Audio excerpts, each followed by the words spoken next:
losako bandeko na ngai boye bolamu na chaîne na bino linga moninga télévision na elobeli wa bino mama Carovel. Donc bienvenue na bino soko zo découvrir nga ko hésiter te ko s'abonner ko liker ko partager. Alors lelo na memeli bino nini na bebeli bino moi Matéa, moi conseil.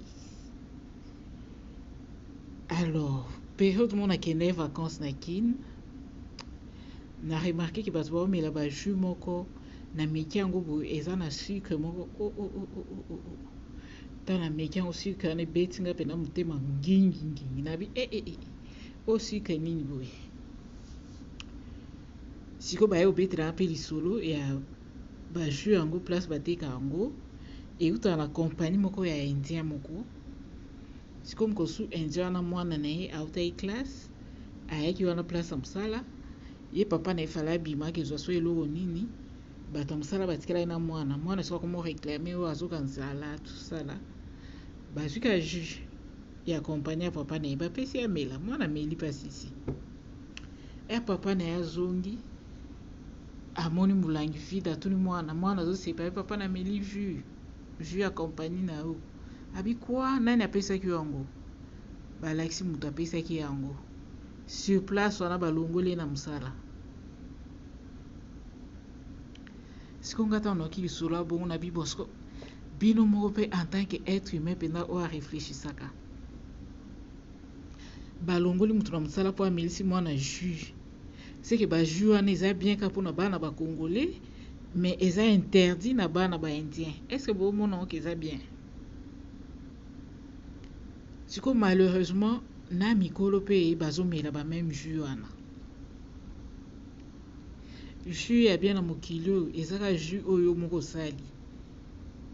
Na sens nini? Soki ozana besoin jus d'orange, somba malala na yo, so ozana machine à jus ou extraire jus na yo moko. Wana nde jus oza sur nango so za na besoin jus ya manga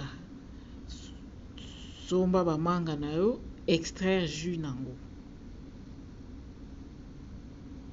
donc oko raper yango peka na rap to rapera nango ba ail ba muscade o raper no ba manga na yo après ebimisi mai wana nde jus omeli soit to ko ba exaper mai. Ça dépend, mais si vous avez un extracteur à jus, vous avez plus facile. Au cas où vous avez un extracteur à jus et extraire jus. Jus au bas, tu vas comment sur et ça va au yo mo sali. Pe eza nécessaire na santé à mutu. So au mélange jus il y a ba fruits na ba légumes. Vous avez pas problème à santé tenez ba o ba douleur mikuwa o ba misu ezomona sute senga manette. Soko liaka ba fruits mingi na ba légumes ozano na ba problème wana te ata âge avancé ndeni so ozana habitude ya omela ba jus na ba fruits ba légumes ozala na ba problème wana te ya santé ya onto na monaki eloko wana na bi eloko fuko lobelango po bato ebele bazolanda ka sucre surtout ba jus oyo eza na ba plastique. Mieux vaut que au carton ils un peu moins passable mais au plastique na ochela no ba image nango wana donc c'est le pire des jus eza na kaka ozo ba série to zaiba mketo wanda sala ba 5 glaces donc ça ba jus pe kaka ozo poudre mo bwe kaka buchi na mwa basi na munene bo bakisi ma ebele ali bo banto melango na ba kopo siko bango ba koma zongo bache poudre wana babakisi sous sucre ya makasi ali babaloli bache ma ebele bache na milangi bazotekela ba congolais comme jus. OK, ça jus eza poudre chimique wana babakisi ngo sous sucre ebele za bien te pour la santé ya mutu. Ti to koma olela ba douleur eza pour sucre tozozo sucre o ya mabe na nzoto sucre bien eza o kozona ba fruits na ba légumes to miel mais sucre pe nga pete excès na nzoto na surtout yo mto so leki da 35 ans yeba ke nzoto no ekomi na ralenti ya suna force ya digérer biloko ba sucre makasi, mungu makasi, mafuta makasi te. So comme na ba âge wana banda ko doser ba biloko wana sucre kuma oliango muke, mungu muke, mafuta muke po ya koma te na ba problème ba problème cardiaque ou ba crise cardiaque ou ba boina boy. Banda déjà ko éviter biloko wana yo moko déjà à partir de 35 ans banda ko lia mungu muke, mafuta muke, sucre muke pour ko éviter ba problème mususu ya santé. Bana na ope kokolisa bango te na habitude ya omelaka ba jus wana ya mabe yango somona bana mingi bazala akomi na 12 ans 13 ans akomi tala libumu akomi obèse bino bomona ngo eza santé te apa oya obela akomi obela ba rein akomi obela ba foie biloko ebele na âge ya bomwana kaka ti mosu ekomema mpe mutu na liwa munene biso okanisa ngo eza santé te mais faut mutu ozala oza no peut-être na maboko minene makolo minene mais libumu te, bassin munene mais libumu eza te, wana c'est mieux encore. Mais ozala tala libumu wana nde c'est très dangereux, surtout pour la mwa mobali abongi na libumu te. Mais oke na mboka na biso tomona yango mpenzaki bana mibali nde mpenza tala libumu ezala bien te pour la mwa mobali. Mwana mwasi bako comprendre peut-être obotaki obetaki soki mai bien te libumu etikali, mais mwa mobali c'est pas bon, ekonuire yo na ba aspect ebele ya vie. Yango naye kopesa bino alerte, botika kosomba biloko ya bapaya wana bayaka na bamboka na biso kosala mbongo na banzoto na biso me balingi biso te. Po imagine soki jus wana peut-être ezali jus oyo eza ya bien mpona santé ya mutu bayanga balongola mutu wana na mosala te po apesi yango mwana patron. Tala niveau ti balongola mutu na mosala c'est très grave. Mais biso tomona comme si so ozosomba ba jus wana nde okomi mutu ya mbongo okomi na vie ya bien. Congolais vraiment epesa na mawa mosusu nayeba te nani aloka biso vraiment.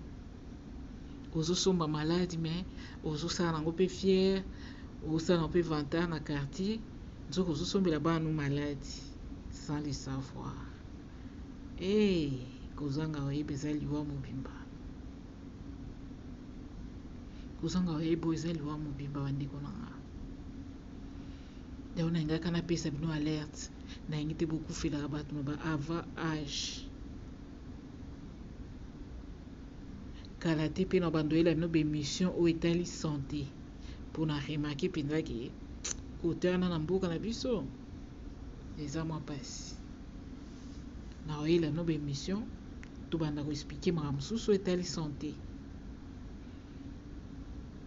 Na oyambela bino mpe mutu oyo aza mpenza du domaine nga mpe na contribuer na mwa baconnaissance oyo nga naza nango. Donc voilà lelo namemaki na poko ya moko ya lelo boyoka botya na misala mpona kosauve bavi na bino.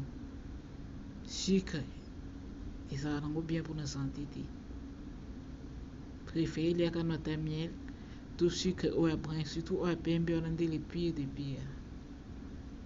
Bajus ya bato wana oubliez ça, balingi na bango biso te, bayaka koteka biso tozomvwamisa bango mais en achetant des maladies. Tozosomba biso mo bamaladi me bango bazomvwama ata yo moko. Donc tosala effort kote wana surtout mpona bana kolinga te mwana akomi na ba 12 ans akomi bubule bakomi kutoseke ti na ekole ke tala ye azala bubule eza mpe bien te. Surtout mwana wa mwasi linga akolaka na taille ne ya normal potango akobota kofungwama na ye toyelani tika akola normal ntango akobota kofungwama na ye. Faut préserver ba santé ba dès le bas âge amekisana te mambo ya sucre mingi, surtout mwa mobali babi mwa mobali po aza mobali ya solo sucre te biloko ya bololo nde babandindi babiloko ya bongo